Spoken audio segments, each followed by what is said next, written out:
The tilt is real. The tilt is real. This is when the tilt is real. Welcome to another episode of The Tilt is Real Fantasy Podcast. Coming to you live from the chef's table, here are your hosts, James Crease and Juan Pena. Let's go.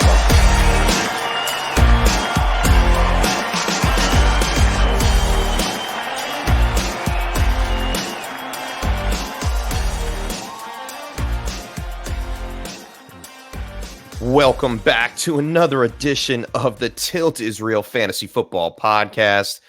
Man, it's Wednesday, February 17th.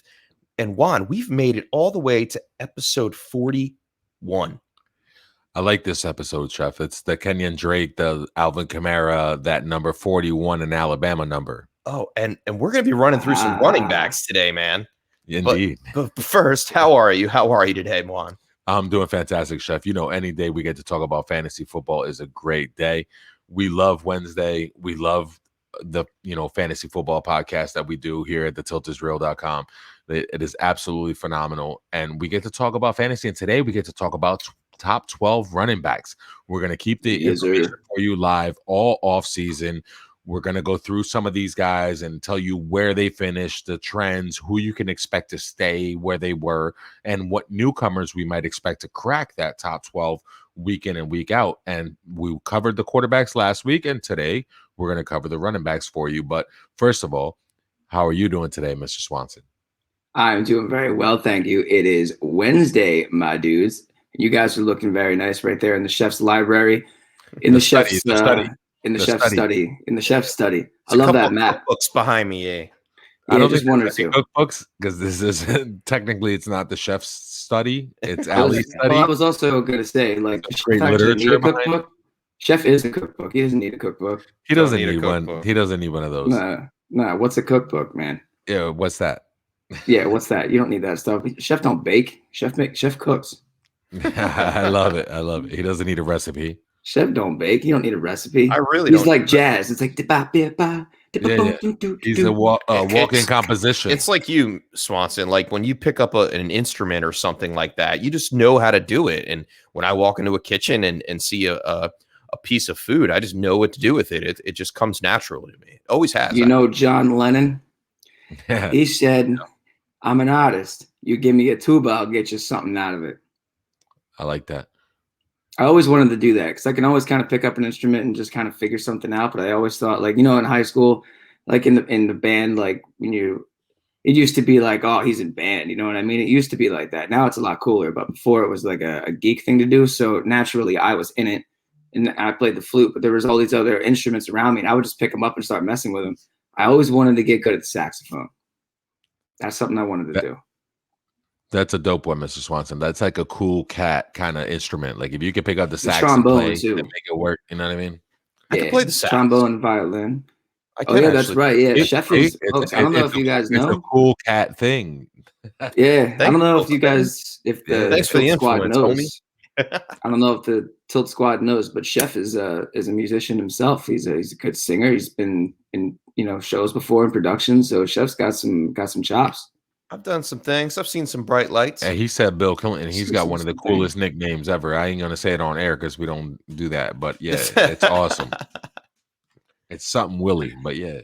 All right, so let's get into the show. We're tilting off the rails already. I love it. For everybody that's listening out there or watching us on live stream, hey now, welcome back. This has to be one of the quietest weeks for the NFL. Hopefully, you're experimenting with dynasty startups or mock drafts, keeping it fluid in the fantasy community, keeping your rankings going, watching the trends, and that's what we do in the business. We keep our ear to the ground, man. There's no off season. Yeah, there really is no off season in football.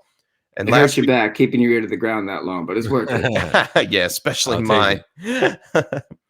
This week we'll be tilting into the top 12 running backs and give some of our opinions on each player's future for 2021, because there's top 12. And Juan, we were discussing a little bit off show, and we'll get into it after the news. We will. But like, there's only so much room for a top 12 running back. So maybe we start branching out the RB1 to like maybe RB18 at this point. Yeah, like 1.5, 1.5. Because there are so many running backs now that are viable in fantasy football. Which doesn't really happen that often.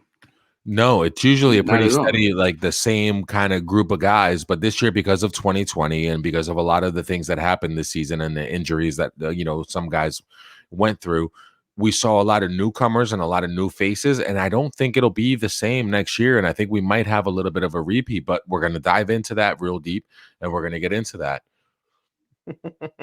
What's up, Corey? Man, see that. Been around slanging it. GG 300, my dude. GG. But before we get into the running back debacle or tilting into the top 12, we're off the rails already. There's going to be at least 20 running backs that I want in this top 12. Just saying ahead of time. How are there 20? Oh, you mean for next season? Yeah, for next season. Jeff was told there would be no math. I want to be in the top 12. Yeah, I know. The math threw me off there for a second. We're not doing math. It's too early for math. Let's get into the news. Let's do it. It's the weekly reel, presented by the Tilt is Real. It's the weekly reel. Let me hear the news. Okay, to start it off, we have 5 spots left for our listener Dynasty League startup.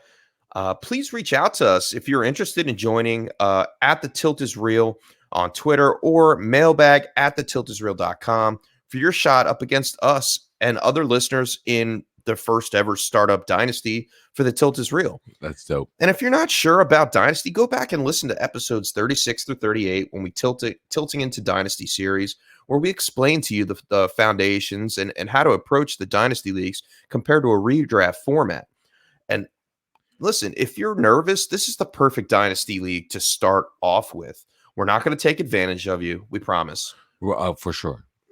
We want first and foremost. You're not going to take advantage. First and foremost, there's no money involved. Okay. Yeah. So there's no risk. There's little risk. There's little risk. It's more for the experience of actually doing it for the first time without being taken advantage of from other players that may have been more experienced than you. Right. And we also, like you mentioned, episodes 36 through 38 of the Tilt is Real, fantasy pod. We had Tyler come on and give you his entire honest opinion, strategy, draft process that you can really go back valuable stuff. Right, really valuable. Really valuable stuff. And they were honest. They were from the heart. And for him and Corey Spala to come on and join us and give you their perspective on how to draft and how to approach a draft in Dynasty, you don't need us, and you can be competing against us in this draft, and you're going to just have a good time because you can use their strategy combined with ours and then your own and come up with your own team. So I think it's going to be a lot of fun, and I can't wait to fill this slot. Speaking of Tyler and Corey, we're all in an analyst dynasty draft right now. Yeah, startup dynasty draft, yeah. And man, there are some real big heavyweights in this draft, and some heavy hitters. Tyler's team looks great. Chef, he's drafting right next to me. He looks great. He was right next to me. So it was whoever he didn't take, I wanted to take. And then whoever I didn't take, he immediately snatched them up on the way back. So drafting next to Tyler was an experience, and it was a lot of fun. And so far, the draft is still going, but I'm pretty confident with my team, Chef. I'm pretty happy with the team that I have so far. I talk to Tyler on a daily basis, pretty much. We go back and forth. We're friends off fantasy, and we talk about the draft a lot. And he's like, "You're doing good." I said, "I think you're doing better." Yeah. Well, he's got a lot of draft picks too, which helps. When you have a lot of that draft capital. And this is a very different kind of draft where you're actually drafting your draft picks during the startup instead of having a separate rookie draft. So this is the first time I'm doing that. I don't know. Me too. Yeah. That's cool. And it's really cool. It's really different. So you have to compare the rookie values to already known players without even knowing landing spots for some of these receivers and stuff. And Chef, it happened to me early, and I'll mention the one example that I have off the top of my head, and it was in the third round. I had the 302, and before I took Justin Fields or the 102, the presumptive 102, whoever that quarterback's going to be, I took Aaron Rodgers because I found myself in a win now situation with Deshaun Watson and Nick Chubb as my first 2 picks. I'm like, you know what? I'm in a win now window. I'm going to take 2 years of Aaron Rodgers and hope for the best. And I ended up taking him there. But immediately after, Tyler took the 102. Yeah. So he's like, oh, I'm gonna build for the future right next to you. But he actually flipped. That's really cool. I love that. He flipped the 102 for the 107 or no, the 103 and something else. I think he got two picks out of it. That's another thing. Stay fluid, stay water, move your picks around and make trades and keep busy during the offseason. And that's what makes it not an offseason. There is no time off. If you're in a dynasty league, like you're playing year round, and that's what makes it so much fun. And we are in the fantasy community. This is our time off from our everyday activities. But we will get a little sad here real fast with the first piece of real news. Former Buccaneers wide receiver Vincent Jackson was found deceased on Monday. Our condolences to him and his family, everybody that is connected to him throughout the community. Jackson was 38. Man. I'm going to be 38 this year. So young. Yeah, man. So I'm 41, Chef. So we don't know what happened, and we don't want to speculate, but respects to his family and everyone involved in this. Man, he was a great player.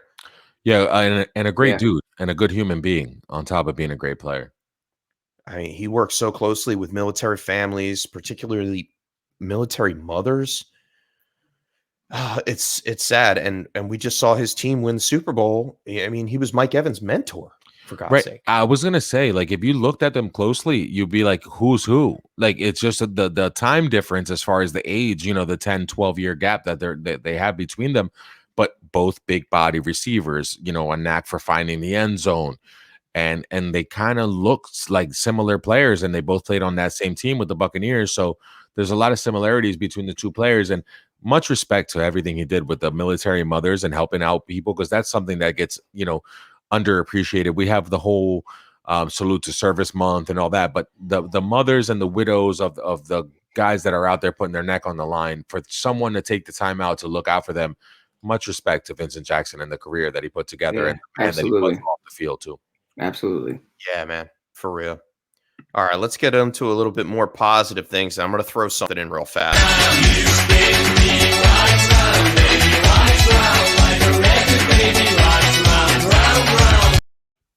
It continues. The quarterback carousel had just begun to spin after Matthew Stafford got traded. Jared Goff went to the Lions. Yep. And here we are still talking about what blockbuster trade is going to happen next. And all we keep hearing in the industry is Carson Wentz this and Carson Wentz that. He's going somewhere, Chef. So Sports Illustrated Albert Breer believes the Bears are the front runner for Carson Wentz, and I believe it too. But the Chicago is competing with the Colts, who have reportedly offered 2 second-round picks and other quarterback-needy teams. It's unclear what the Bears have offered the Eagles or if they have sent a concrete offer at this point. But the delay right now is Eagles GM Howie Roseman's trade demands. A trade standoff can only drag on so long, however, because the Eagles have to make cap decisions in regards to other veterans under contract. So what we're really trying to explain here in layman's terms is that they need to get the ball rolling on this sooner rather than later if there's going to be a trade, because they need to know what they're going to be attacking in free agency, which is a month from today, March 17th. No offseason. No offseason. Nope. And what they're going to be looking for in the draft as well in April. So what are we doing here with this? I believe he does get traded. I think they get a deal done with Chicago. I really don't think so, Chef. Like, here's the problem is Carson Wentz has to agree to want to stay there. Like, he doesn't have a no trade clause, but he's got to want to stay in Chicago and want to play there. So I think at the end of the day, I think he goes to the Colts. Like, from the beginning, the one that makes the most sense, if I were Carson Wentz, I would want to go to the Colts. I don't want to go play behind the same offensive line that saw Nick Foles and Mitch Trubisky have to scramble for their lives and have to play under duress. I want to play for that top 5 offensive line that they have in Indy. I want to play with Jonathan Taylor. I want Michael Pittman Jr. Like, I want that team. That's what I want to go with Frank Reich and the continuity between the offenses with Doug Peterson and Frank Reich. Like, that's what I would like to go to if I were Carson Wentz. So can he push that deal be made with the Colts over the Bears? Maybe. Like, maybe he has enough leverage where that's where it ends up getting done. I just don't think the Colts have enough capital to kick back to the Eagles organization for where Howie Roseman's going to turn around and say, okay. What do you need? Like as far as it's obviously more than 2 seconds. Well, that's what they want. But the problem is, what are other teams willing to give? There are only so many suitors because of the influx of all these rookies that are coming into the league. And we've been talking about rookies because of Dynasty and all that. And we've been diving into film. There are 4 or 5 rookies that are going to be potential starters in the NFL coming into this season. If you go all the way. Let's say Zach Ertz moves and then we trade him to the Colts for 2 second-rounders and Mo Alley Cox. I think they go together. I think they go together. I think Zach Ertz doesn't go anywhere without Wentz unless it's Seattle with you know. Well, yeah. So what if he goes to Seattle and we go? Yeah. So who knows? I still think it's the Colts. You think he's going to stay with Wentz wherever he goes? I think he goes with Ertz? Wentz. I think Ertz goes with Wentz wherever he goes because there is a hole in Indianapolis, and with Jimmy Graham's age, you know, and Kmet being young, maybe they go 2 tight ends and go to Chicago together. But I think it's ultimately at the Colts where Carson Wentz ends up. And if that's the case, it's very easy. Like you said, Mo Alley Cox or Trey Burton or, Jack Doyle. I'll clear that up for you real fast. Mo Alley Cox is the only tight end that has time left on his contract there. The other 2 are free agents. The other 2, Jack Doyle and Trey Burton, are both free agents. So Mo Alley Cox is cheap last year of his deal. Right. Makes sense to bring in another veteran to pair him up with Zach Ertz. And that's why I think they are trying to talk Zach Ertz into going to the Colts, some kind of trade there. But Ertz really hasn't done much. No. He caught 36 passes for 336 yards. If you look at those contested catches. Just once this season, though. There was a lot of what are they involved. Actually buying? If you look at those, you're buying a security blanket. But, yeah. It's not Ertz's fault. If you go back, except for a couple of times, the ball was uncatchable for Ertz in a place where he was completely wide open. So there was a lot of that was because of Carson Wentz. So if he goes wherever Carson Wentz goes, I think Carson Wentz needs a fresh start somewhere else. And him going to Indy does make the most sense to hook back up with Frank Reich. And I think maybe that would right the ship a little bit. But yeah, if you go back and see it, I think Ertz has a much better year in a different system. The last time Wentz was with a fixed Wentz. 2017, right? And Frank Reich was there, right? Yeah. It feels like a match made in heaven there if they can get back together.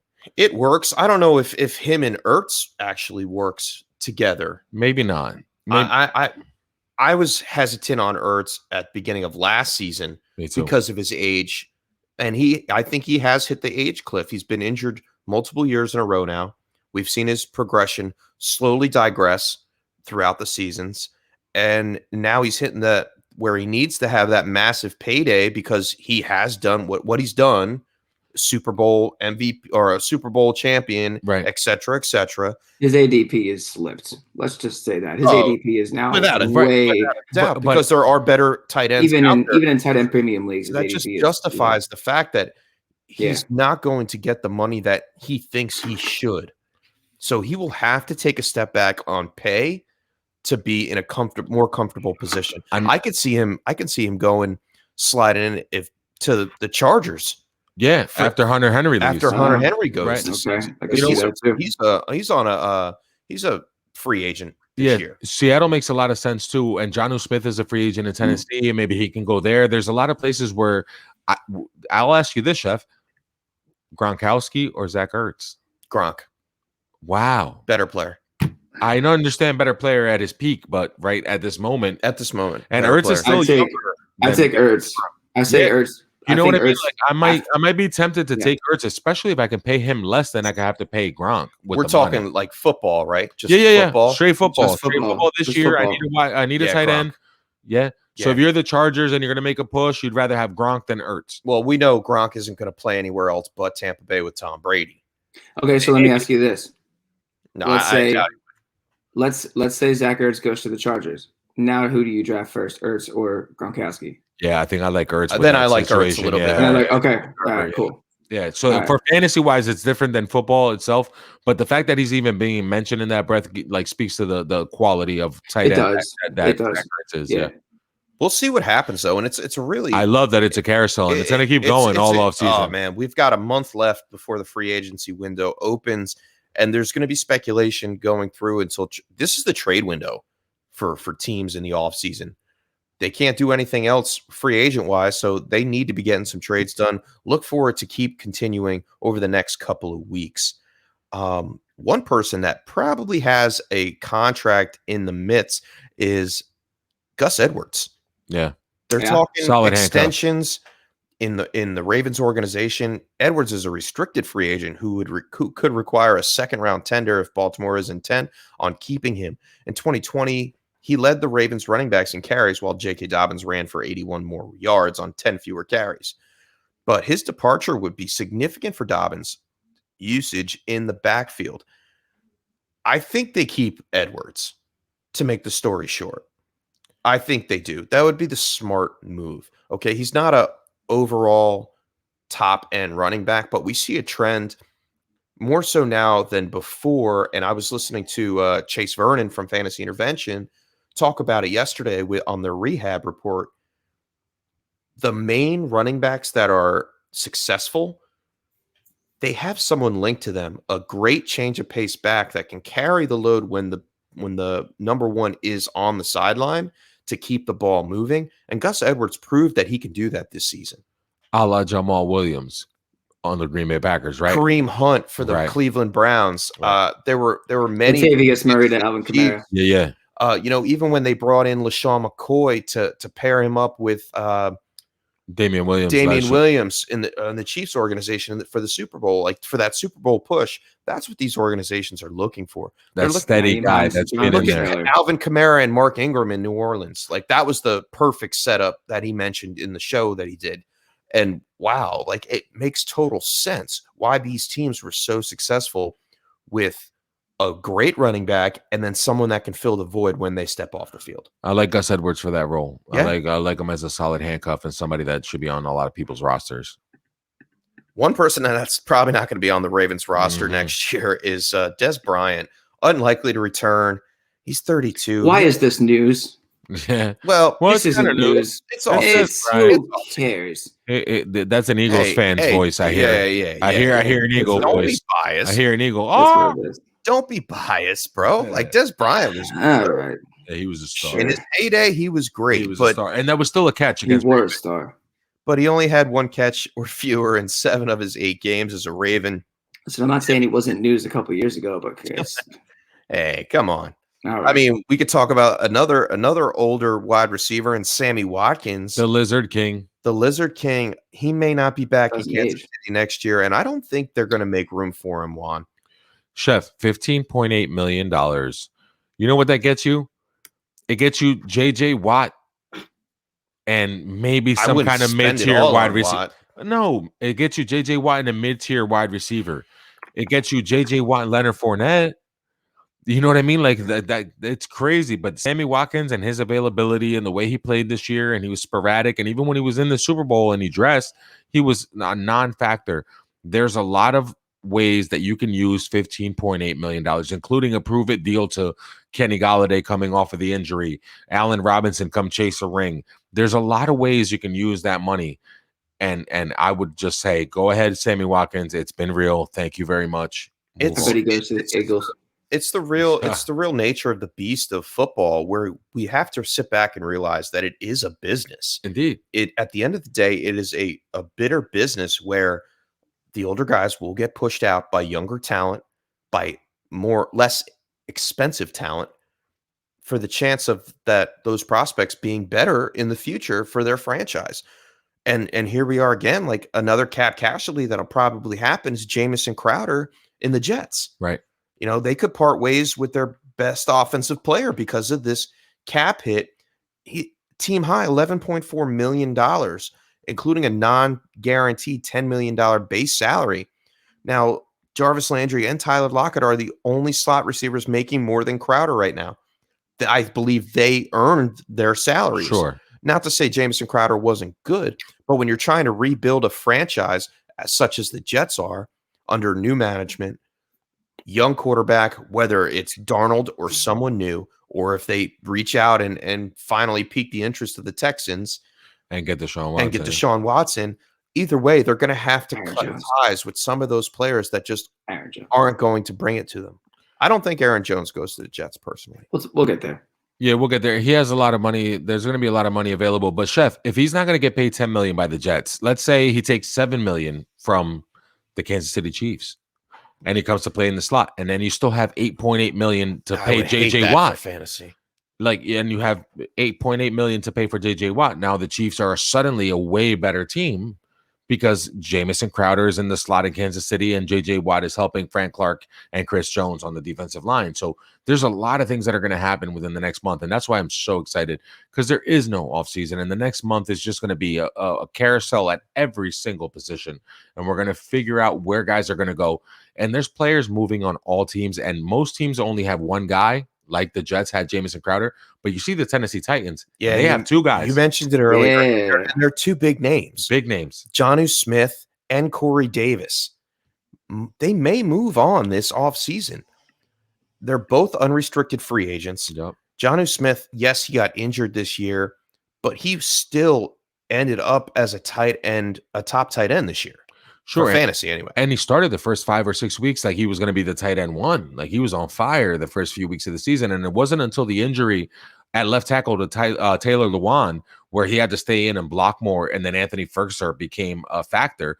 But Jonnu Smith was on pace to be one of those top 5 tight ends this season. And the fact that John Robinson, and this is the real piece of news that I take away from this, is he said, but at the end of the day, if they choose to capitalize on free agency and the market, I wish them nothing but the best. They've done everything we've asked them to do.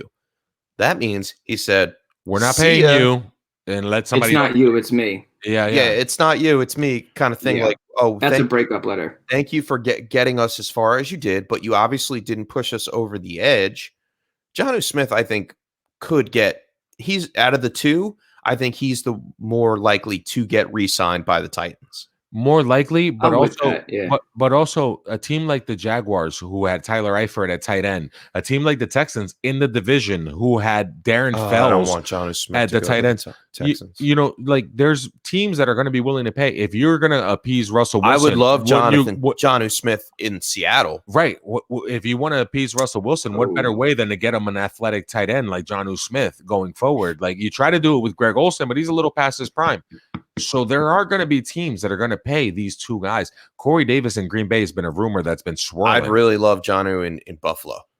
There too. Exactly. Oh, I like that a lot. That needs a nice tight end. Like anybody in Buffalo. Right. Yeah. Right. Yeah. Corey Davis. It's been a while since we've said that. It feels good though, right? Corey Davis in Baltimore. Corey Davis in Green Bay.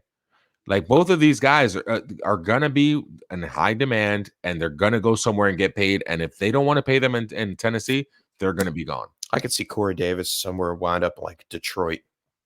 That could be it too.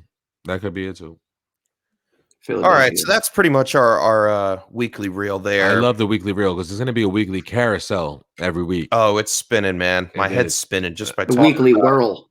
Yeah. It's a whirlwind. But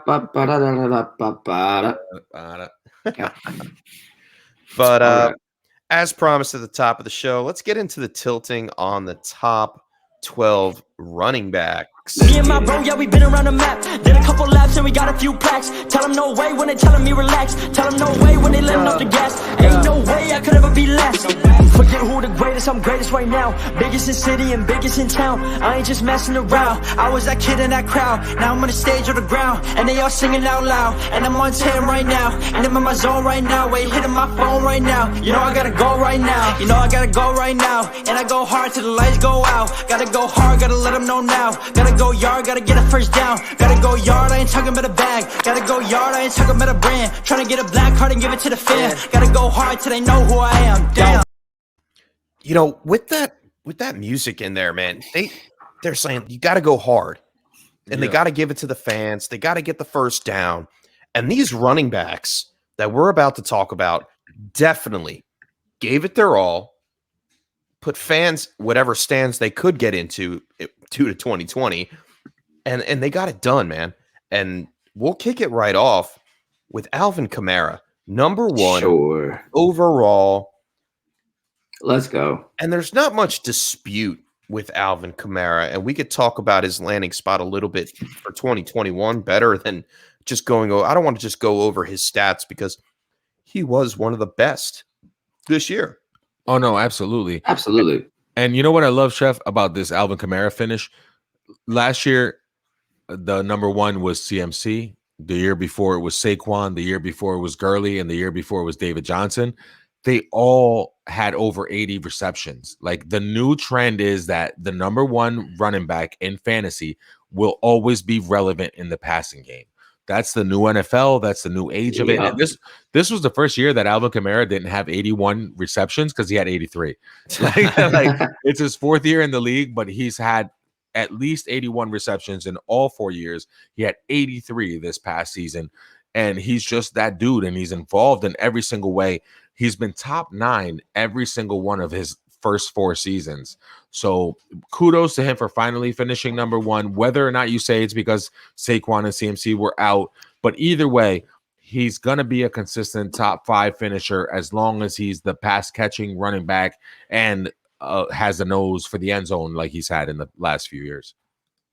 I agree. And I think maybe next year you don't see him finish number one, but definitely in the top 5. There's a lot going on right now in New Orleans with the change of quarterbacks. If Winston gets the job, Winston's mobile. Does that take something away from Alvin Kamara? And I believe it does, but I still feel like the passing game, like you said, would be that's where it's trending, and that's where he's really, really dangerous. And that brings me up to my first question that I really want to talk about. Will the game script revolve around Kamara if Breeze leaves? We saw 3 out of 4 weeks when Breeze was out, Kamara was RB11. I'm sorry.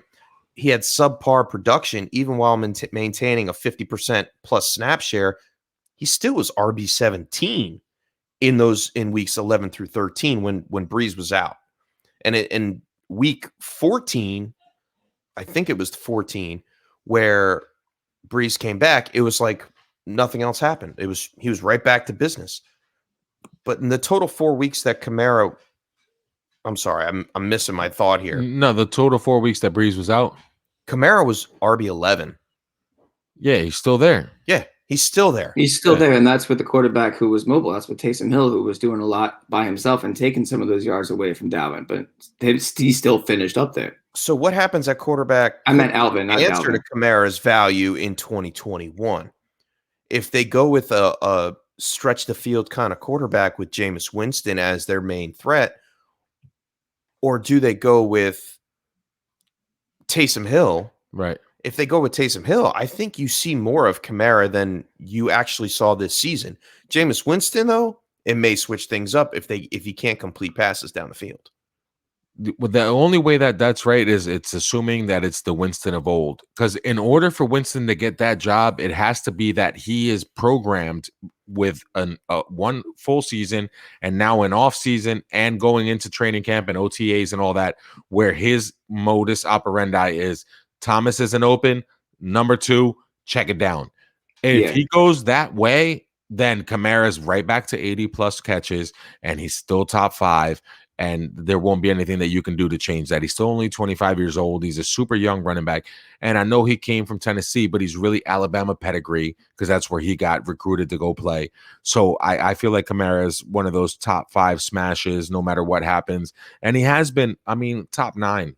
You know, you can't go wrong drafting him in the first round of redraft leagues. And in Dynasty, if that's who your team is built around, you could be in a lot worse position. And I love Alvin Kamara. Possibly for Dynasty, I think he could be a sold for a king's ransom for a young stud and multiple firsts. Oh, yeah. Right now, if you could sell him for a lot right at this moment, yeah. But there's going to be the trepidation of the people who say, is Jameis the quarterback? Is, Taysom Well, the quarterback? That's why I'm saying, like, you get it done before the deal is done, before Breeze moves fully on, retires and everything else. And say, hey, listen, Kamara was number 1. Right. And he's been number 1 for the past 4. I mean, he's been in the top 12 for the past 4 years. Nothing's going to change with Kamara, but you also have to take into consideration that he is getting up there in age a little bit.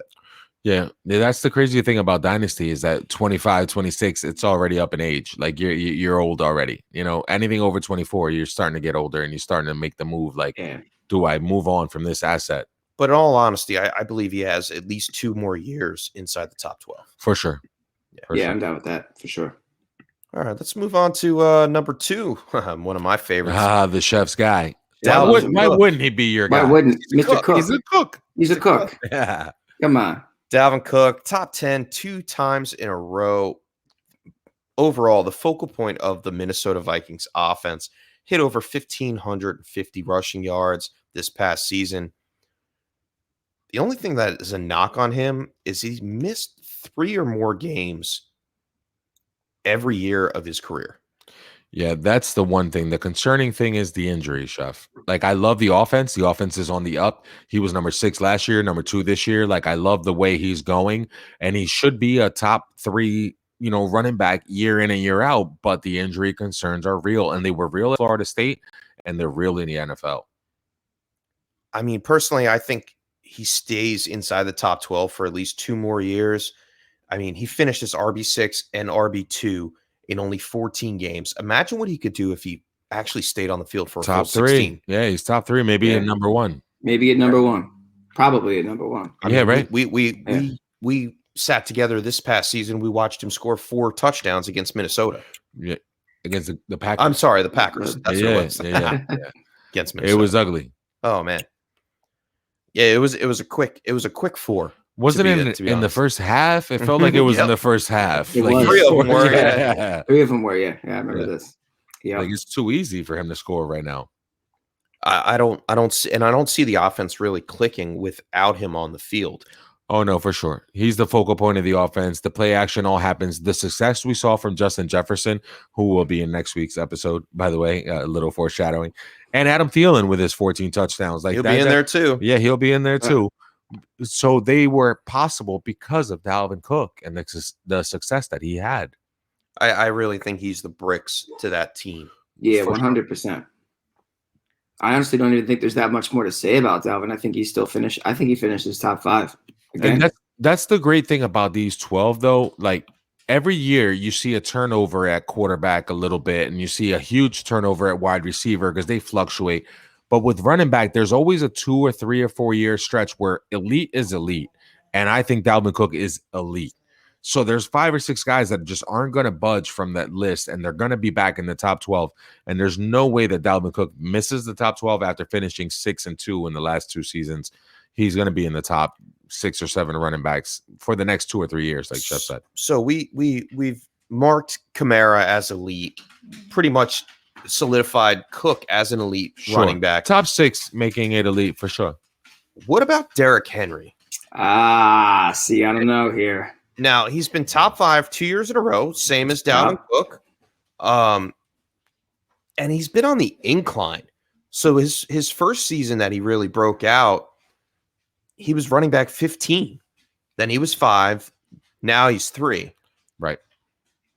And players on the upswing like Jonathan Taylor, Nick Chubb, CMC, Barkley being back healthy will definitely change the outcome of where these guys finish.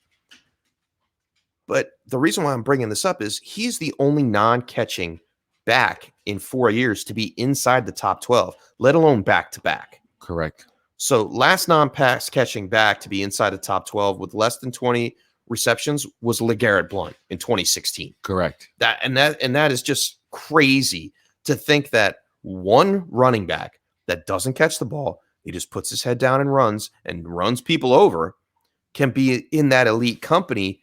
But Chef, there be a curse. Yeah, and the curse is that I get it. He broke the 2,000 yard mark, 2,027 yards. Eric Dickerson, O.J. Simpson, Terrell Davis, Barry Sanders, Jamal Lewis, Chris Johnson, Adrian Peterson. There be a curse. Yeah, there is a curse because none of them hit over 2,000 yards again. Correct. So what does that do for Derrick Henry next year? And I feel like we've had this conversation. Well, we would have had this conversation yet last season going into 2020. Does history repeats itself? Can Henry be the first RB to do it? I think he can. He has all the physical attributes. The system is correct. He's 27. Why are you talking like a pirate? Because there be a curse. The 2,000-yard curse. Sorry. Him be 27 years old. You're wild. I predict an 807-yard decrease. roughly a 120-point fantasy point decrease. Oh man, that's a lot of fantasy. Don't do that to him, that's man. Too many fantasy points. That'd be like RB30. Yarg or Narg, he finishes under 1750.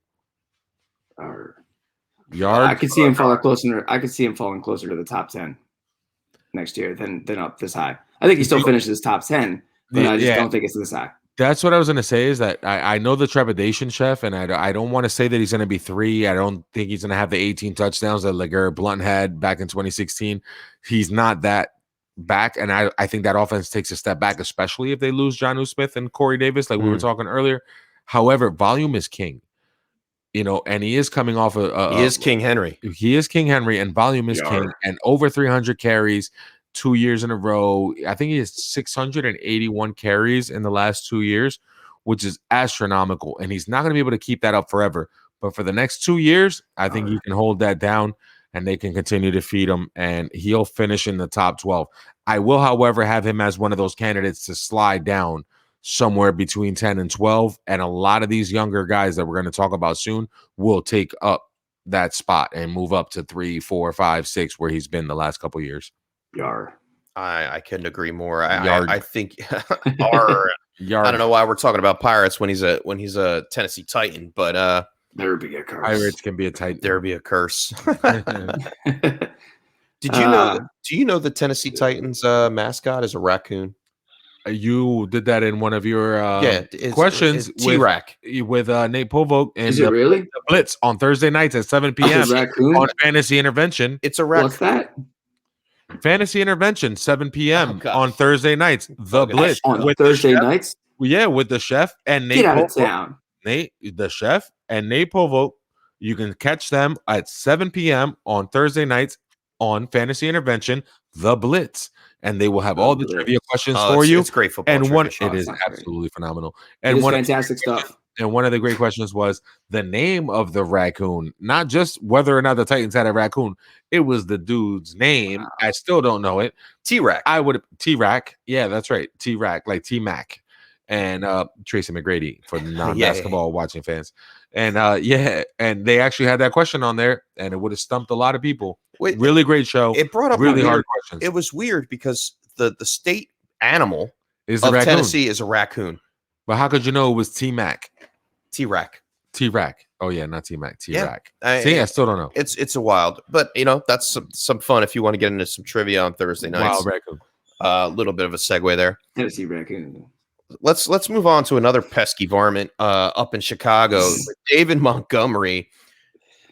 Now he's a bear. What's pesky? Bears a varmint.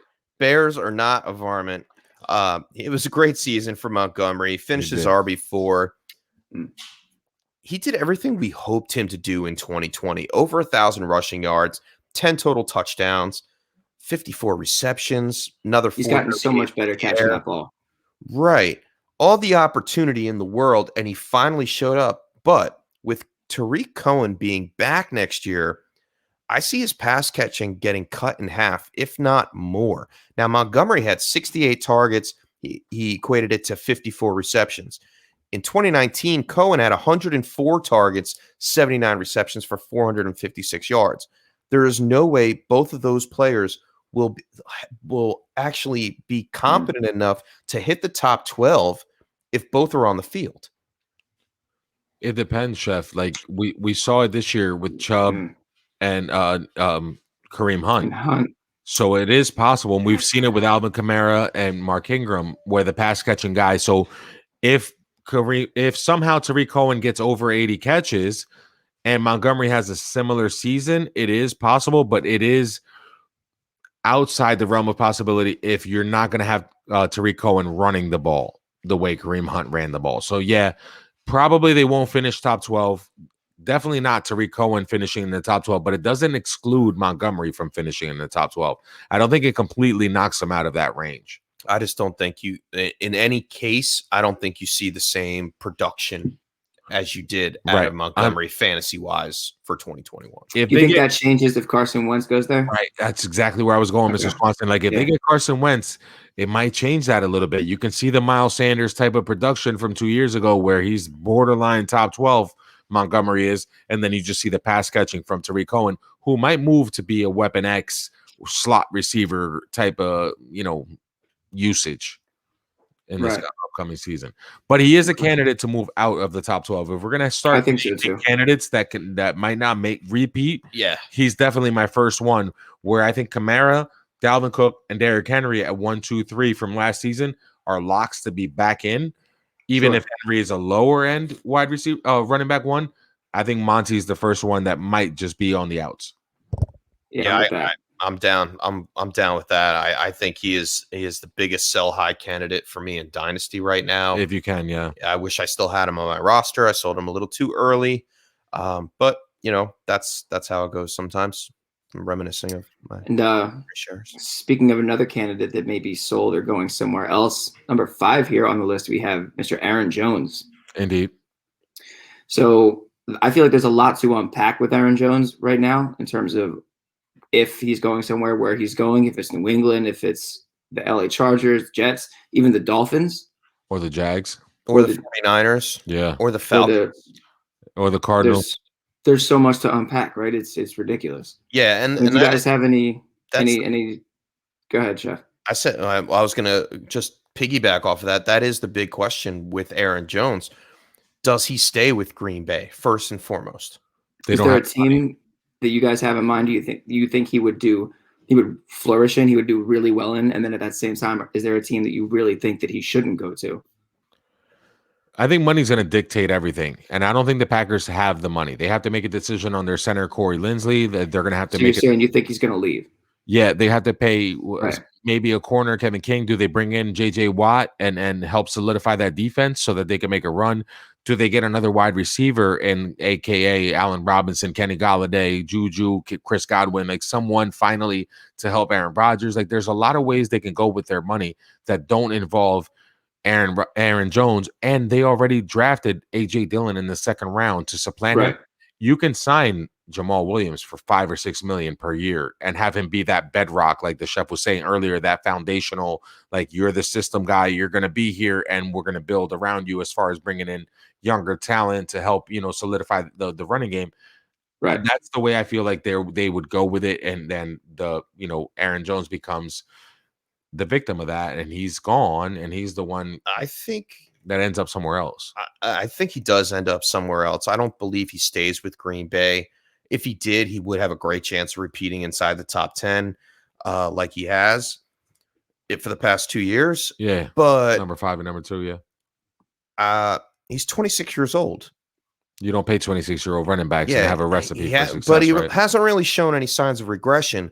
I believe he can stay inside the top 12 possibly for 2 more seasons if he goes to the right system. Now, Arizona is the prime spot for him to flourish. Atlanta is very interesting as well, because we've heard from the newsreels that Todd Gurley won't be back there next season. Brian Hill won't be back there next season. So they're gearing up some money space for possibly a push. Todd Gurley wasn't the answer. We all knew he wasn't the answer. But possibly Aaron Jones in that offense for the next 2 years of Matt Ryan's contract, they're going to make a push to go to the Super Bowl. Julio's last 2 years too. Correct. So I think him landing in Atlanta could be very beneficial for him and the Falcons. And yes, I think he can be a top 12 running back next season if he lands with the right team. And you think one of those teams. You think the Chargers would be one of those teams too? Because I do. I think it's a great piece to add to Herbert as a workhorse back, with Eckler being able to kind of create mismatches elsewhere. I don't think the money works. I don't think so either. In LA. It gives them 2, and in they have $33 million in cap space. Yeah, they have the cap space, but Atlanta has negative cap space, so Atlanta's going to be a tough fit. And then you have a scheme fit there, Mr. Swanson, where you already have Eckler, so that's kind of a like for like. I know they're a little bit different, and Jones is slightly bigger, maybe 10, 15 pounds heavier, but it doesn't fit. Like, I think he goes somewhere where he gets his payday. What about Seattle? If they move on from Carson, that could be it. That would be a Seattle move. They're talking about Carson not being re-signed there for 2021. I've read that in the news this week, and that would just be total Seattle to negate whatever Russell Wilson is saying and then go out and pick up a running back like Aaron Jones. Well, Rashad Penny and the drafting of DJ Dallas last year makes me hesitant of that, but I think he can go to the Jets for money. Like if you're gonna go anywhere and get paid, like you can get paid on the Jets. Makes the Jets competitive immediately. Correct. James Robinson, all due respect to the season that he had, and we'll be talking about him shortly, he would be an upgrade as well on Jacksonville, and they have money to be able to spend. So those are more likely to me landing spots for him. I really think the Jets is the more likely spot. But then again, what if you're the Steelers and you're not paying James Conner anymore? Why wouldn't you go get Aaron Jones? I think New England that's going to make a push is going to go for him. Yeah, that's the way it should definitely be a team that's going to make that thinks they're going to make a push, at least in the next season or so. Yep. But moving on to unless we have anything else to say on Aaron Jones. So with the rebate with Brian Flores in Miami, I could see him doing well. He could go there too. That's another one just behind a rookie quarterback. Sure. I think he does well in any system that he goes to. He's that. Do we say that he's not an elite running back, in my opinion? Like let me ask you this: go out there and break out a bunch of records, but he is a good running back. Do you guys think he's a top 12? Do you think he's a top 12 running back next year? Yes. Yeah. Is he a top 10 running back next year? Yeah. Maybe. Is he a top 7 running back? No. I don't think so. 7. I don't think so. I think him and Derrick Henry both fall out of that top 7. Okay. And David Montgomery. All right. Yeah, those are the 3 in a row. So we're definitely moving the list. Definitely. You guys want to talk about somebody who may make a jump up? Yeah, that's why we're moving the list. Yeah, because Jonathan Taylor, it's just the beginning for Taylor inside the top 12. Yeah. That's a guy that may not leave. Yeah, for a while. Yeah, he's definitely, to me, this year, he's going to move up. He was a top 6 running back last year, and to me, he's a top 4 going into this year. Top 3, top 4 running back. By the time the season comes around, we'll see where it rolls. But behind an offensive line of that caliber, maybe they get Carson Wentz. Like, I just don't see how you can move. Maybe they get Justin Fields. Top 5. Yeah. I have him inside my top 3. Yeah. I think for multiple years to come. I could see that happen, yeah. Just by looking at his numbers, what he did in 2020, with only 45% of the snap share, he had 15-plus fantasy points in all of his games with 45% more. Caught 92.1% of his targets all year. That goes right with that. That's crazy. And then when he had 63% of his plus snap share, he was at 19-plus fantasy points. Oof. So right there, he just blows out the competition. Now, we can all regularly assume that in 2021, he is going to be the main focal point of that Frank Reich offense in Indianapolis. Sure. And we can see that snap share go up into the 70s, which pushes that average almost up to the 22, 23 mark per game. Borderline RB1. That's in the competition. That's in the conversation as a top 3 running back. So and he hangs onto the ball too, man. He only fumbled once in 237 touches. Like what would you say? 91% of his passes he caught. 92% that he caught of his passes. Only fumbled once out of 237 touches too. That's ball security that I like. Which was the big question coming out of college. Yeah. And then here it goes back to that recipe: a team with a main running back that has a running back with Nyheim Hines that can come in and supplement the production third down to an extent. The ball. Yep. When he's on the sideline. So I think he grows in this system. He was great in Wisconsin. I loved his film from Wisconsin. I do not own him anywhere in fantasy football except for one redraft league this past year. He's going to be a top 5 pick for me in redraft next year. 100%. Definitely. And he finished number 6, right? This year he finished number 6. And he was one of 2 rookies to crack the top 12. And every year except 2019, we've seen rookies crack that top 12. And that's where it always gets interesting as far as the turnover rate. So from the list that we had last year, we can expect a couple guys to crack in it this year.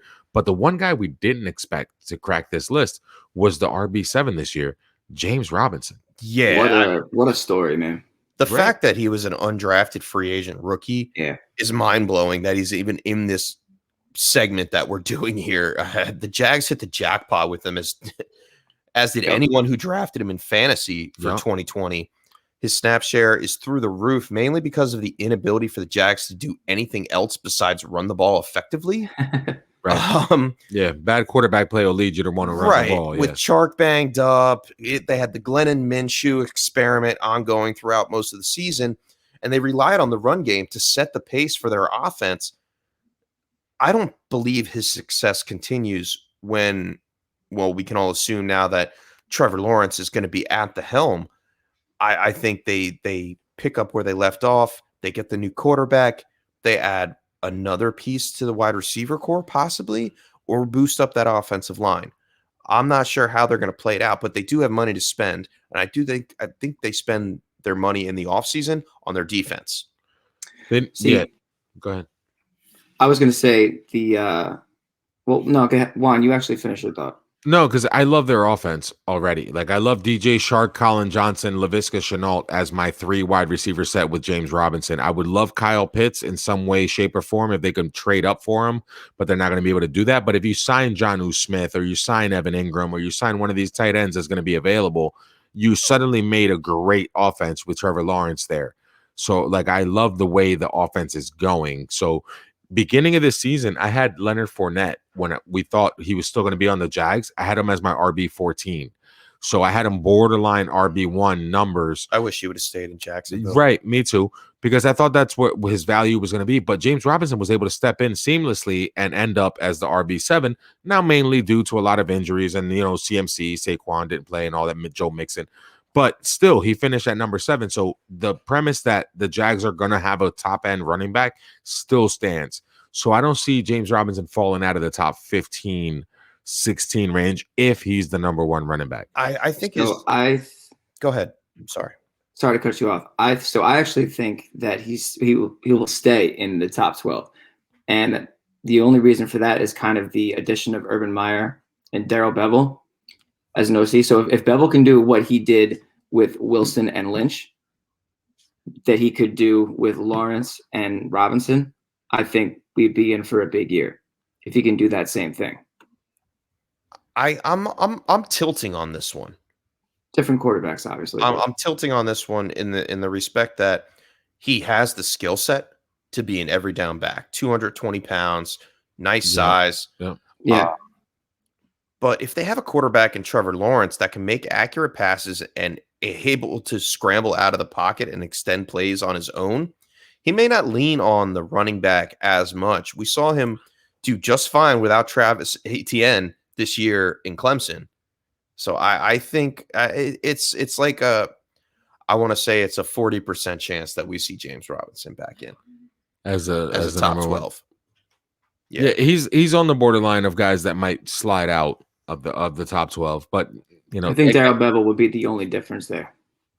Yeah, Bevell's been iffy. Like, he had Carson being great a couple years. Like, a couple years ago, Chris Carson was number 12, with Bevell in Seattle. But then last year, Bevell went, to Detroit, and he had DeAndre Swift, and Swift finished as 18, which was a pretty good finish and solid. But Bevell to me is I don't know. He doesn't excite me. I'm not excited about Darrell Bevell coming in and being your offensive coordinator. How does Urban Meyer make you feel? Icky. Icky? Yeah, he had a lot of problems. James Robinson there. is. This is not. I don't think not James Robinson related, is the comparison running back in Urban Meyer's system. If you look at Ezekiel Elliott, J.K. Dobbins, James Robinson isn't either of those guys. No, he doesn't fit that either. But with Urban Meyer, I just don't like the whole. They hired that strength and conditioning coach from Iowa who had a bunch of problems. They hired another coach who fell asleep naked in his car in the drive-thru. What? Yeah, I didn't hear that. Yeah. Oh my gosh. And he did that. Then he was like, I vetted them. You know what I mean? It's like, wait, who are you, Urban Meyer? Like, have you been in the NFL? Like, did you see the Trevor Lawrence pro day? Yeah, where they had Urban Meyer on the field. Nah, but he was wildly inaccurate in that pro day. Like Urban Meyer, like I guess they were like, oh well, we have the number 1 pick. We're getting on the field behind Trevor Lawrence while he throws the ball. Are you kidding me? Wildly inaccurate.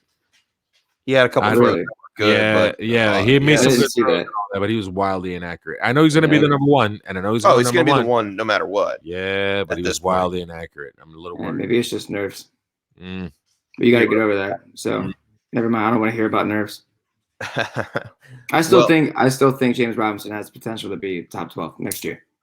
For sure. He's a top 12 potentially. I don't take him out of contention for it. No, I would slide him down though because of the guys that are going to come back and Joe Mixon, CMC, Saquon Barkley. Like I don't project him to be 7, somewhere between 10 and 12. Sure. And then you have this next guy that we're going to talk about, in Josh Jacobs, who is probably a 10 and 12 guy who this year I took as a top 5 lock. Right. And as some projected at the start of the season, Jacobs made it into the top 12 for 2020, upping his touchdowns from 7 to 12. His receptions from 20 to 33 definitely helped him. He definitely made improvement at his game, even with getting the injury bug a couple times later in the season. Yep. That held him back from being even higher. Weeks 12, 13, 14, and 16, he was playing through injury. Yeah. But that happened in his rookie season as well. So with that being said, I believe that his ceiling might be capped right around where he finished this year. Where'd he finish? Number 9? Number 8. 8? 9, 10, 11, 12. Yeah, number 8. That's about it. I don't think I tend to agree.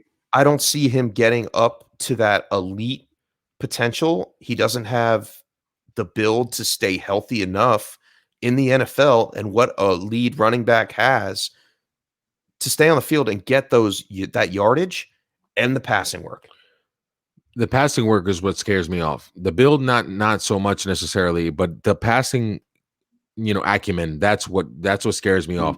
He went from 20 to 33, but he didn't go from 20 to 48 like I thought he might go. Like that's where you need to make that jump. You need to get in the 40 plus, like 3 catch a game rate, so that way you can get up there in PPR points. That's what's going to keep him from cracking that top 5. And no touchdowns through the air either. Yeah, the touchdowns were great like this year, but he could have a season like Derrick Henry. No, he had nothing through the air. That's what I'm saying. Oh yeah, nothing through the air. I agree with you. Yeah, like if he got touchdowns in general, like if he had a season, let's say with 18, 20 touchdowns, but still only had 33 catches, you're going to break the top 5, but you'll be Derrick Henry. You'll be 3. You'll never be 1. You're not going to be the RB1, the RB2, or probably not the RB3 unless you have 20 plus touchdowns rushing or you end up with 40 plus catches. And he just doesn't seem, even though they did make a concerted effort to give him the ball and through the air. And his production it looked like his production was based off of game script. In the games that the Raiders were behind, his fantasy production took a hit, even if he had over 15 attempts. To stay in the top 12, the Raiders need a second receiver on the outside to stretch the field to allow a more balanced offense, leading to consistent attempts and total touches for Josh Jacobs. And then 2 more games than 2019, 29 more touches led to him having 5 more touchdowns, which is great. But they're compiling. On the games that, not to mention that he needs to stay on the field. That is my number 1 overall hit for Josh Jacobs. If he's going to be inside the top 12 next year, he needs to play a full 16 games. He already might miss the first 2. And we're going to give him a little bit of slack because he did play in that one matchup. And I think we'll talk about it a little bit when we get to Chubb or Hunt, where it was the slosh bowl. Yeah. Up against Cleveland, where no one ran the ball. Threw the ball. Yeah, I think he had 50, 60 yards, maybe, and a touchdown. It was 11 total possessions between the 2 teams. It was 5 possessions for one team and 6 for the other. That's awful football. I think he's got a shot at coming back into the top 12, but I think his ceiling is really capped as a low-end RB1, high-end RB2 for years to come. I'm not saying he's bad by any means. Right. I just don't think he has that elite talent, like you said, like a Kamara, like a Dalvin Cook, like a Saquon Barkley, CMC type of player. Right. Even at this point, I think I would actually draft, I wrote it down, that I would draft Robinson, Chubb, and Gibson over Jacobs if they were all facing me. Chubb and Gibson, yes. Robinson, it's close. It's close. I see it's close, but I think this is going to be a year where I believe in Robinson. I like that. So we'll see how it plays out. And as we mentioned before, he does have a suspension coming up. Possibly that could cause him to miss 1 or 2 games this season, which that is possible. Who's that? Look, I get it. Yeah, it's Yeah, possible. For the DUI, they didn't charge. Yeah. They didn't press charges. Yeah, they didn't. They cleared it. But it still could be the NFL. You know. Oh, they'll definitely look into some conduct, but he might just have to pay a fine. It is the Raiders, by the way. They get away with murder out there in the desert. I'll tell you what. Speaking of teams that get away with murder, the next guy on our list is Ezekiel Elliott of the Dallas he's gotten away with a lot of stuff, man. They get away with murder, those Cowboys. But Yeehaw. Zeke, he's another one of these guys, man. Like doesn't go away, dude. 5 years in a row, he's not going to. So he's not going anywhere. No. Like, even next year, he's in the top 12. Like I can't take him out. I think he finishes higher than that. Take out Jacobs. You know what I mean? I'll take out a bunch of guys before I take out Zeke. Yeah, despite having a down year, that could be chalked up to Dak Prescott getting injured, new 100%. Head coach in Mike McCarthy. The O-line was destroyed. The O-line was destroyed. Collins missed the entire season. Tyron Smith missed 14 games. Zach Martin missed 6 games. Undrafted free agents played most of the snaps on the line this season. I mean, the guy had 6 fumbles, and he's still inside the top 12. Yeah. I come on. Like, yeah. But he also had those fumbles because he was probably getting hit before he was ready to get hit. Yeah. With Dak coming back, if Dak comes back, that also, it's just it all just points in the right direction with the O-line being healthy and Dak coming back, that Zeke, he doesn't go away. I think he goes higher than 9, finishes higher than 9. Yeah, for sure. I think he's in top 6. Yeah, 12 was the lowest he's ever finished, and that was his second season, and he missed some games that year. And not to mention with Dak being out, like, yes, the O-line was terrible, but with Dak being out, defenses were able to play closer to the line, limit his production. If Dak comes back, or a suitable replacement, because that's not set in stone either. True. Even though there's not many out there, Zeke should see his fantasy production return to his average of 22.2 fantasy points per game, which he did in weeks 1 through 5 when Dak was there. Yeah. So if he can continue that production like he showed at the beginning of the season, we're talking same story for Zeke, possible top 6 for next year. I'm with it. And Chef, I'm here for all that value. Like with him, I know CMC is still going to be the 101, but the people are letting Saquon Barkley fall. CMC's not my 101 anymore. Well, people are letting Saquon drop into the late first round, early second. They're letting Zeke drop into the late first round, early second. If you can get your hands on Saquon Barkley and Zeke in a draft this year at like 12 at the last pick with 12-13, you're stealing, dude. Come on. Grab them both. Yeah. They're both guys that are going to finish in the top 12. You have 2 number 1 running backs, and you can probably win your league if you end up with that fortune. Speaking of stealing, and we'll roll right into our next guy. If you drafted Kareem Hunt this year and was able to get good for you. Yeah, I mean, we all talked about, I did a nice handcuff article at the beginning of the season for DHH, and I mentioned Kareem Hunt, and he had the unfortunate luxury of Nick Chubb going down in week 4. This helped boost his stats, mainly seeing the majority of snaps, primarily being played in inclement weather, the Raiders game week, like we mentioned earlier. Yep. And against Houston, the Eagles, and there were a couple of tough games there. Yeah, and then with Chubb at full strength, weeks 10 through 17, Hunt averaged 11.2 fantasy points per game and was an RB17 in that time frame. So if he can maintain that, he's not going to be in my top 12 next year. I'm not putting him up there, but he is a viable mid to low range RB2 at worst. Well, in the last 3 seasons that Kareem Hunt's played a full season, he was number 4, number 12, and number 11. Except for the year that he was suspended, he was 4, 12, and 11. So even now, even with sharing the ball with Nick Chubb, he's still finishing in the top 12. He has standalone value, and he's one of those rare backs like Alvin Kamara and Mark Ingram, like one of those rare offenses that can withstand 2 running backs or hold up 2 running backs. That's it. It's sustained 2 running backs. That's the offense. Yeah, I love that. Well, that's the question. Ahead of Baker being the next Drew Brees. That's beautiful. Well, that's the question, isn't it? The question is, does he stay in Cleveland? Do they continue to run that same offense, or does he move on? I mean, his price tag is low, the production's high. This is his last year. He's on his deal, so he's going to show improve this year, didn't he?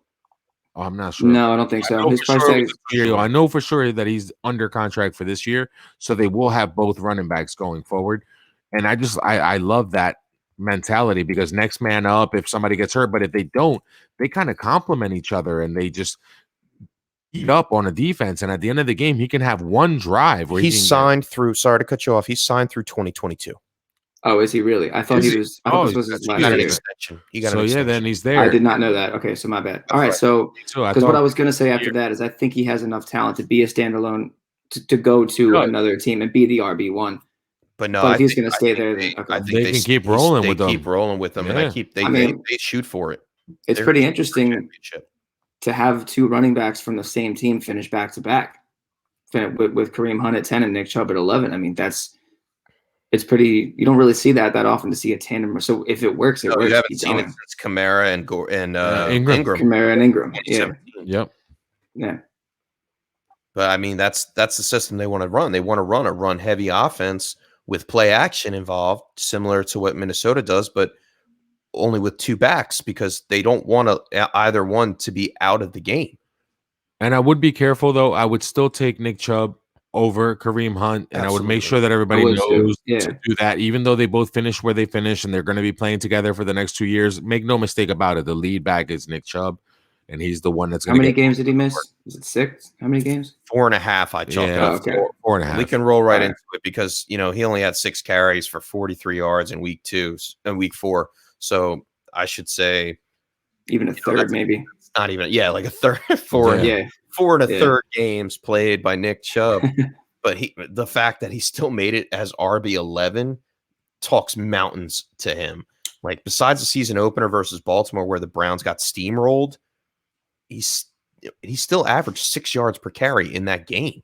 He's an efficient back, Chef, and he's coming off an RB8 finish the year before in 2019. So, like, Nick Chubb's been there before. He did it again this year in limited fashion, and he's going to be there again next year. He's one of those guys that I'd rather have him going into next season than Josh Jacobs, James Robinson, a couple guys. I mean, he averaged a touchdown a game. If you take out the half game he played in the bye, he averages a touchdown a game. Yeah, there's no clearer path for Nick Chubb, barring injury, of course. Clear 5+ yards per carry each season. Yes, he does lose some passing work and multiple games and still made it inside the top 12. So my concerns with Nick Chubb, which way do the Browns choose to move with their franchise? Do they pay OBJ or do they pay Baker and Chubb? Because Chubb's up on a contract year. What if Landry moves on and they give that money to Chubb? I think Landry's under contract. And I think Landry's under contract. The biggest move I think they do is I think Landry was able to move. OBJ. They have Donovan Peoples-Jones there sitting in the ranks. Came on a little bit later in the year. They have Higgins, who they can sign cheap, or they can go out and get a stud like a Kenny Golladay or a Chris Godwin to stretch the field. Which I know Godwin's a slot receiver in Tampa Bay, but he could play outside as well. We all know that for sure. He's probably better off, especially with a Jarvis Landry type on that team. Yeah, right. Oh, but wow. Yeah, he's there for 2023. I'm sorry. No, I'm sorry. I was just backing off what you said. I didn't realize his contract was through 2023. Who's Landry? Yeah. Landry's long term. And regardless of the fact, I think he's a top 12 talent. He can be right up there in the top 6 questions for sure. Nick Chubb's the only thing that hinders that is the Kareem Hunt sitting there, right? But even still, I think he'll still crack the top 12 no matter what. Nick Chubb's a pretty safe first round pick going into next. So season. How many? Before we get to the last guy, which is pretty much a wash, how many do we have not making it? Because we have Kareem Hunt. Well, the questionable ones are Kareem Hunt, David Montgomery, James Robinson, and then Josh Jacobs. Those are the 3 or 4 questionable ones. Okay. But we have to keep in mind, so far, let's say it's 4. So that's 7 that we have locked in. Correct. We have Kamara, we have Cook, we have Henry, Aaron Jones, Jonathan Taylor, Zeke, and Nick Chubb. We only have 6 locked. The problem is we have CMC, we have Barkley, and we have Joe Mixon that are lurking. So that puts us at like 9. And then we have to talk about the rookies. But the reason let's talk about the last guy first, and then we can slide the rookies in there. All right, well, the reason we're going to talk about the last guy is because he's going to get equally replaced or evenly or smoothly, swiftly replaced by his predecessor, which is CMC. The only reason that, Mike Davis is the number 12 running back this year it's because he filled in for Christian McCaffrey, who was the number 1 running back the year before, the number 2 running back in 2018, and he was the number 10 running back in his rookie season. Yeah. So, simply put, Mike Davis did as much as he could with a massive amount workload. 6 out of the realistic 14 games played in, he was very good. Yeah. Floor in those 6 games, 15.5 fantasy points, ceiling 29.9. So that's great. First game saw no attempts and only 4% snap share. So he didn't play. He was riding the pine. Yeah. But the rest of the games were mediocre at best, with fantasy point range from 8 to 10 points. Now that was his real comfort zone. That showed he showed fatigue with his age. And it was just the usage. And he couldn't handle the usage like CMC did. So without regard, I expect Davis to not even be in the RB3 conversation next year. No. I think he goes on. I hear talks of him possibly going to Seattle. Yeah. But he'll be 28 years old tomorrow. Look at the Jets. Happy birthday, Mike Davis. He'll be 28. Happy birthday. Be your birthday, bro. Yeah. But I think he could make his way as a handcuff for maybe a year or 2 more. And then he'll ride off into the sunset. But that pretty much, I mean, what else can we say about Mike Davis? Is there really much else to say? Not much. It's all about CMC. It's all about the opportunity that he got, given the fact that CMC was out. So CMC rounds out that, CMC and Barkley, I think, round out the 8 guys that you must have going into next year. And that's Kamara, CMC, Cook, Henry, Zeke, Saquon, Aaron Jones, Nick Chubb, and maybe Kareem Hunt as your 8th guy because he's been in there, but you have Antonio Gibson. See, now that's where we go now. Now that we have those 7 or 8 guys, then it's the 4, 5, or 6 guys that are going to come in and creep in here. No, I've got 5 on my paper right here, and I have 7. Yeah, well, we can't fit them all in. We'll see. You want to have some fun with it real fast? All right, so we're going to go Kamara, CMC, Cook, Henry, Zeke, Saquon, unquestioned, right? Well, we can't throw for next year. Yes. Are those 6 guys unquestionable top 6 running backs? Yeah, they're inside the top 12 regardless. Right. So Kamara, CMC, Cook, Henry, Zeke, and Saquon. Yes. Okay. And those 6 are in. Now, who are the next 6 guys in for next year? Chubb is 7. Aaron Jones is close. Yep. I'd throw him in there around the 8 or 9 range. All right, that's 8. Antonio Gibson, and I know you guys don't agree. Jonathan Taylor. Jonathan Taylor's definitely. Oh, he was. Okay, never mind. He's first. Jonathan Taylor's 9. Yep. So we go to Antonio Gibson. Okay, yeah. Now I'd go to Gibson. So we only need 10, 11, and 12. We can only have 3 more guys. Swift. He was number 18 this year.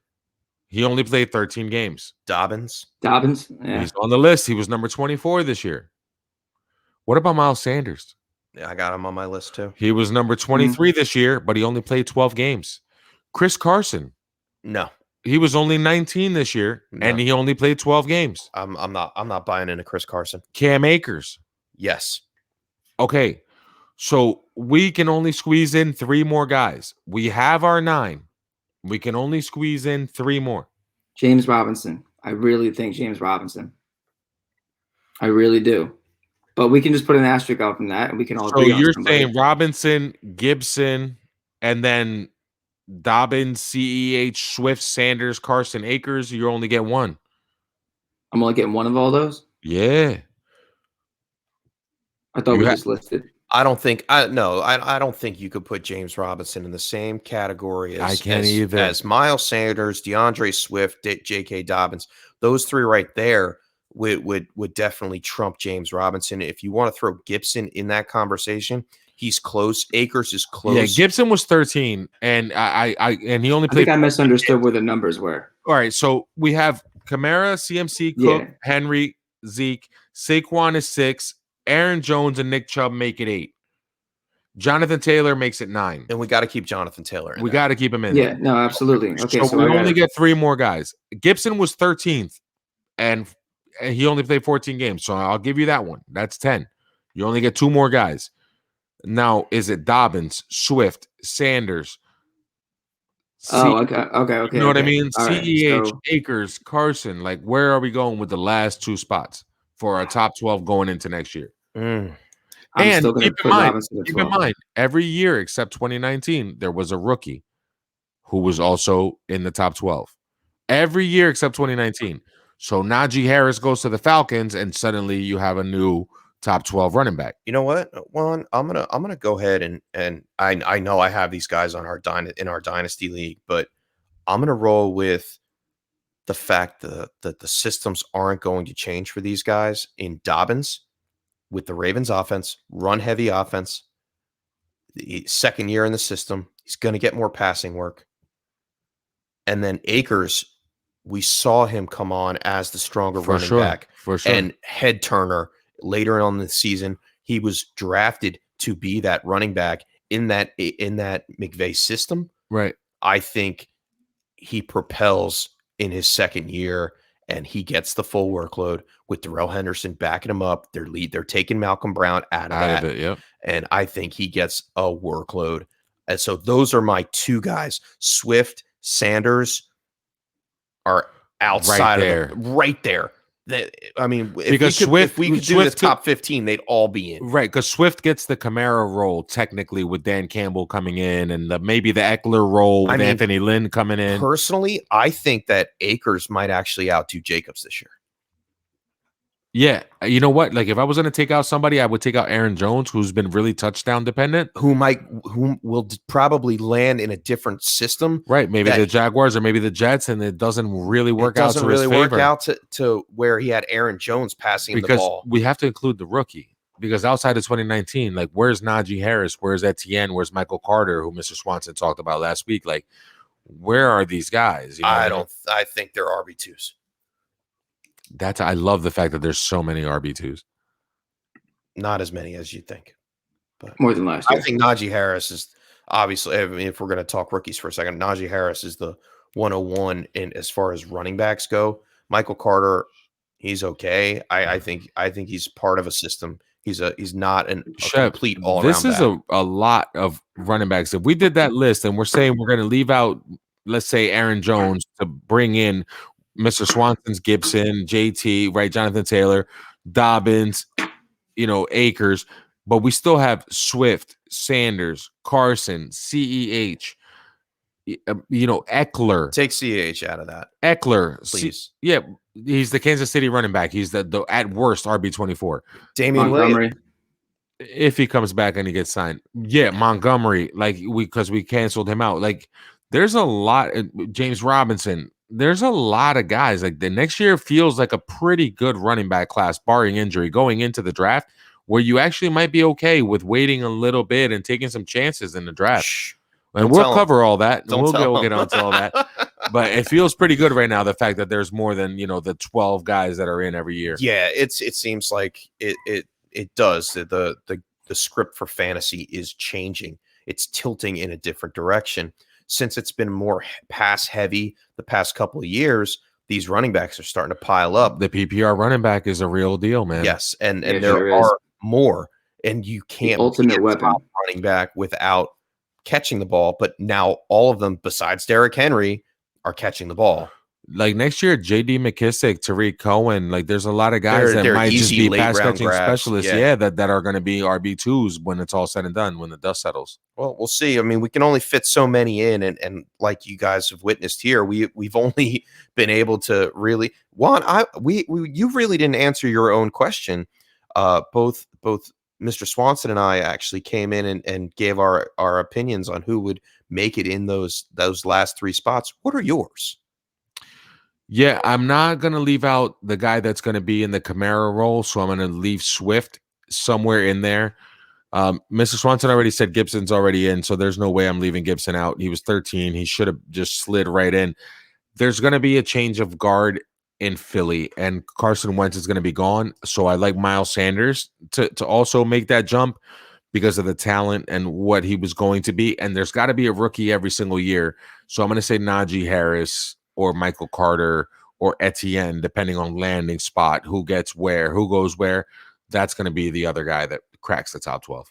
Okay. So I'm going to go with a rookie, Miles Sanders, and DeAndre Swift.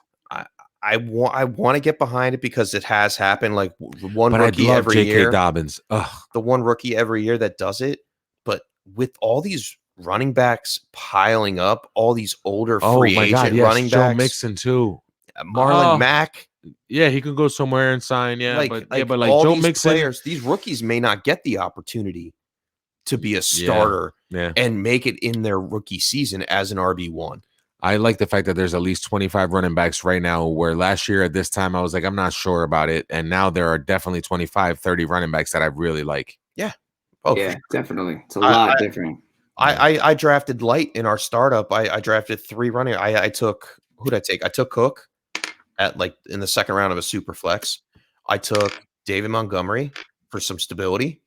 And then I took I sniped you on AJ Dillon in the 5th round. And those are my 3 running backs. But then I filled it in later in the draft with JD McKissick, Miles Gaskin. Those kind of players can be sneaky fill-ins if they land in the Marlon Mack. I picked him up late as hell in the startup. If he gets if he's going to land somewhere, he's only 23 years old, 24 years old. He's young, yeah. He's going to land somewhere and be the starter. He can land in the Jets and be a perfect fit. Right.